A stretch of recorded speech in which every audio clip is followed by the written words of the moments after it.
এই মুহূর্তে বেঙ্গল ম্যানেজমেন্ট চূড়ান্ত করে ফেলেছে কিন্তু একজন স্ট্রাইকারকে। রাফায়েল মেসি বাউলিস বেঙ্গলের জন্য ডিল ডান হয়ে গেছে। অনেকদিন ধরে প্রত্যেকেরই সমর্থকদের এটা এক্সপেকটেশন ছিল একজন কৃষ্ণাঙ্গ ফুটবলার।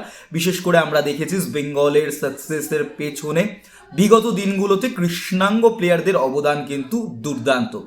তো সেখানে দাঁড়িয়ে রাফায়েল মেসি বাউলি কিন্তু একজন ক্যামেরুনের ফুটবলার, এবং সবাই যেটা এক্সপেক্ট করছিল বা সকাল থেকে যে আপডেটগুলো ঘোরাঘুরি করছিল যে একজন ডিফেন্ডারের দিকে কনফার্ম হয়ে গেল বেঙ্গলের জন্য কিন্তু একজন সেন্টার ফরওয়ার্ড, একজন নন সেন্টার ফরওয়ার্ড বলা যায়, কারণ কেরালা ব্লাস্টার্সের হয়ে ইন্ডিয়ান সুপার লিগে তিনি কিন্তু পারফরমেন্স করেছেন।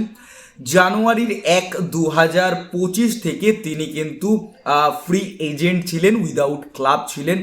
এই রাফায়েল মেসি বাউলি কিন্তু ক্যামেরুনের ন্যাশনাল টিমে ফুটবল খেলেছেন এবং সেখানে 6টা অ্যাপিয়ারেন্সে একটা গোলও করেছেন।